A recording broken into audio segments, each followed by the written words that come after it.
Josh Hart is a special player, one of the most unique players ever. I'm first going to start with breaking down what he does really well and the stats that back that up. I'm then going to move towards what teams do and how specific teams defend him and the scheme they use. That kind of hurts his production, but also what we can do to put him in the right positions to succeed. And then lastly, I'm just going to touch on his defense and some of the things that I'm seeing on film surrounding his defense. So without further ado, let's get into it and let's break it down. First, let's start in transition. So currently, Josh Hart is third in field goal percentage in transition opportunities, only behind Jokic and Amen Thompson. And this is important because the Knicks currently rank as a bottom 5 team in pace, so they don't really push the ball a lot, right? But having the optionality to push the ball when Josh Hart gets a rebound is important to offer variability in the offense. So Josh Hart is also a capable passer this year. He's averaging a career high in assists. And you can see him do that in transition as well, right? Finding Mikal here. On the next play, you're going to see him finding OG. And overall, in terms of efficiency on transition opportunities, he currently ranks 5th in points per possession.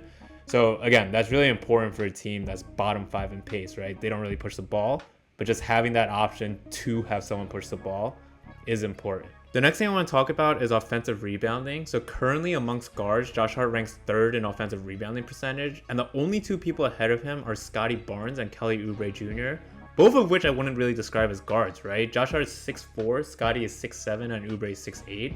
So really amongst like real guards, traditional guards, I would say Josh is 1st in offensive rebounding percentage. And these are important, right? You're going to see him get a board here and kick it out for an open 3. We know that offensive rebounds lead to open, easy shots. And because we have a spacing 5 in Cat, it's important for someone to crash the board, which Josh does for us. And here the next thing I'm going to talk about is his finishing ability, which has been very impressive this year. So amongst everyone within 5 feet, Josh is currently shooting the 3rd highest field goal percentage, and he's only behind centers. So he's only behind Claxton and Kessler, and everyone around him is also a center. The next non-center is Michael Porter Jr. at 16th, and the next guard is SGA at 22nd. So he's really in a league of his own right now as a 6'4" guard, finishing at the rate he's finishing. But this is what has made him stand out this year compared to other years, is his 3-point shooting. He's currently up to 40% from the 3, which is going to be a career high for him. And we've seen stretches like this from him before. When he first got to the Knicks, he actually shot 50% from 3.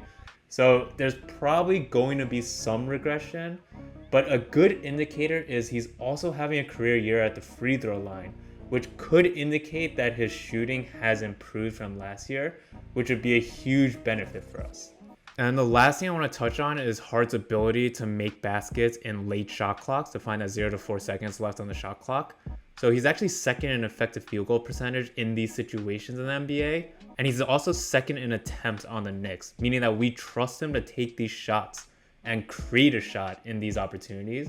And he's been very effective at doing so late in shot clocks. So let's talk a little bit about how some teams defend Hart. So some teams just stick their center on Hart. Here you can see it's Taj Gibson, and they play a little bit off Hart too, basically daring him to shoot. So I know Hart has been a really good 3-point shooter this season, but some teams are still not respecting it. So the Celtics did it, the Rockets did it, and the Hornets did it twice. But this play specifically is really frustrating against the Hornets because they're basically ignoring Hart and preloading help, and Hart's just in the slot here as a spacer. The real frustrating part about this play though is the previous 2 plays in the clutch, Hart was used as a screener and we scored on both those possessions. So I don't know why we went away from that. And that's basically all I'm advocating for. I'm advocating for every time they're playing off Hart like Cade is here, to pull Hart into the action instead of using him as a spacer. So because he's a spacer, here you can see Brunson have a really good backdoor cut, but Cade's already preloaded his help, so he's already there. Brunson probably should make this pass to the corner, but instead it's a tough shot. What I'm advocating for, again, is instead of this being Mikal, let's say this was Hart, right? Cade can't play off Hart in this situation, because if Cade is playing off Hart, then Hart just sets the screen for Brunson. Brunson comes off it for a wide open 3 off this curl. Also, if this is help, if this preloaded help, Brunson should already have an idea that Mikal's going to be wide open in the corner, and theoretically trust Mikal in the corner more, and this should be a wide open pass. Or Cade just shouldn't even be there with Mikal in the corner. But instead, it's a tough shot, and then Brunson forces a tough shot. Here, again, you're using Hart as a spacer where Cat has an isolation post opportunity. This is supposed to be a 5-out offense, right? Look at every single Mavs defender. They're all within the paint. So we really should be running actions for Hart in this situation. People shouldn't be clogging the paint either if we're going to post up. But generally, I don't like the use of Hart as a spacer. And similarly here, we're getting Hart a touch and they're playing really off him, like daring him to shoot. But what's the point of just swinging this pass? Like, let's use Hart in action. You can set a screen and have him drive, but just making this pass does nothing. Taj doesn't have to move. And then again, he's already preloaded and help. Right? So we actually use Hart well in certain situations when they're playing off him. So you're going to see it here. We use him as a screener. And one of the benefits of him as a screener, right, if you're going to play off him, like Lively is here, then Brunson theoretically could get a wide open shot just coming off the screen. If it's not a wide open shot, right, you can see Hart dives, then he has a mismatch one-on-one on Lively. But that's not just the only advantage, because we do this with Cat and Brunson gets a switch, and the paint still is clogged sometimes. The advantage is actually having Cat as a spacer instead of the screener, because he spaces out the court, right? You can see PJ Washington has to stay attached to Cat, leaving the paint a little bit more open, and then Brunson can finish there. So with Josh Hart as a screener, it actually opens up the court for Brunson more than with Cat. Here we're using him as an off-ball screener, right? Taj Gibson is playing off him. Here's the off-ball screen. This is what we talked about earlier with Hart instead of Mikhail staying the screen, because you can come off the screen with a wide open look. If they're playing that far off Hart, every screen he sets, the curler is going to have an open opportunity. Here you're going to see the same thing. Hart's going to be a screener.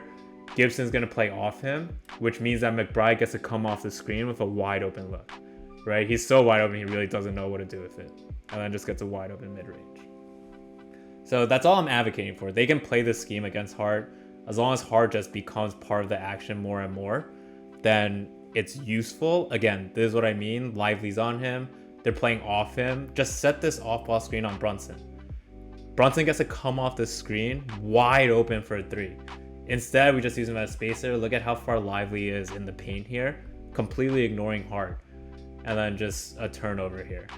So it's not like even if Hart shooting regresses, he's useless. He still could be a very important piece of the offense. We should just use him in better situations.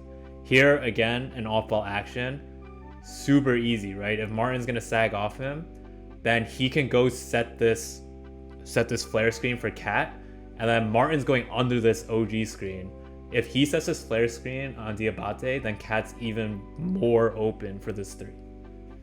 So it's just being conscious of using Hart in the right role if teams are ignoring him. And honestly, so far this season, if teams are ignoring him, he's hitting the three. But in the off chance that he's not hitting the three, he's still really useful in that role as a screener. But he's also a good initiator. So if you look at this, we're asking him to bring the ball up, and he's the trigger man for the offense. So here's a Cat screen, Brunson rejects it, good backdoor cut, and then just good pass. Right? Again, we mentioned that Josh Hart's averaging his highest assists per game at 5.5 this season. So he's been a really good playmaker. Look at how far Richards is. He's not even respecting this jumper. Hart passes it up and makes a good cut for an easy basket. Right? So really smart player, knows how to handle the ball, knows how to make passes. So just get him a touch every time they're playing like this. Right? Here we're using him in a delay action. This is a role that Cat plays a lot. But if you use Hart in this role, you just have action on either side of him. But the paint's so open here, even though they're sagging off him with the center. And then great pass by Hart, easy layup. So this is also useful, I think, to help Brunson too. Another delay opportunity and then hits a three. Brunson currently leads the league in average seconds per touch and average dribble per touches. And a lot of that is because teams guard him the entire length of the court. And I think it would be helpful to get Josh Hart some touches, just having him bring the ball up. And it'll also relieve some pressure from Brunson as well. So that's on the offensive side of the ball. Let's move on to the defensive side of the ball. So what I want to talk about is Hart as a roamer. So look at him right now. He's guarding Suggs, but he can see this action developing on the strong side. And then he sees this backdoor, and there's just instinct to recover and then just be there guarding KCP. Right? So far this season, as a help defender, Hart's been really good. He plays defense off instincts a good amount. You can see it here again. He's shuffling in between the paint and out of the paint to his man, and then sees the pass, and then just gets a steal. And then here he is one more time as a low man. So he sees this develop, and he's going to tag Durant as a roller well, and everyone else rotates well. So good block by OG, but just in the right positions to help a lot of the times. And then here he is in isolation, just as a good one-on-one defender, just getting a stop as well. So generally he's been pretty good at being the help man, but sometimes he just loses focus and is a little too deep in help. So here you can see there's a two-man game, Cat's there, McBride's tagging, and Hart's so far into the paint at this point that it's going to be a long way to recover. And I can understand some of it because, as we mentioned, when he gets a defensive rebound and pushes in transition, it's beneficial for us. But sometimes it's just a little bit lack of focus. So here you can see this as well. Look at him point to just make sure that Brunson knows that there's a man in the corner. And as he's doing this, he should understand Brunson knows the responsibility of the corner. OG's going to get Martin, and then he should pick up this delay action. Cat's going to pick up Richards, who's coming into the paint. But it's just little things where he doesn't really... Like, he just loses a little focus of who to get, what the assignment is. And it's made up a lot on instinct, but sometimes it's not perfect. And here's a good example. So there's a screen that should just be a guard-guard switch. He loses his assignment, and it's a wide-open layup. We got lucky there, so it was a turnover. But these mistakes, like... It's unfair to ask perfection from players. These just happen not frequently, but more often than you like from Hart. Like, look, he's supposed to be strong side help, but he really should be on this opposite corner. There's no way he should be this far into help when the action's so far away already. And then just a lack of effort closing out. Again, it's unfair to ask perfection from players, but when your defense isn't necessarily in that elite tier, one way to just help your defense out is by limiting these mental mistakes and like these lack of focus mistakes. But overall, I mean, Hart's been an incredible player. He's really the heart and soul of this Knicks team, and just one of the most unique players I've ever watched.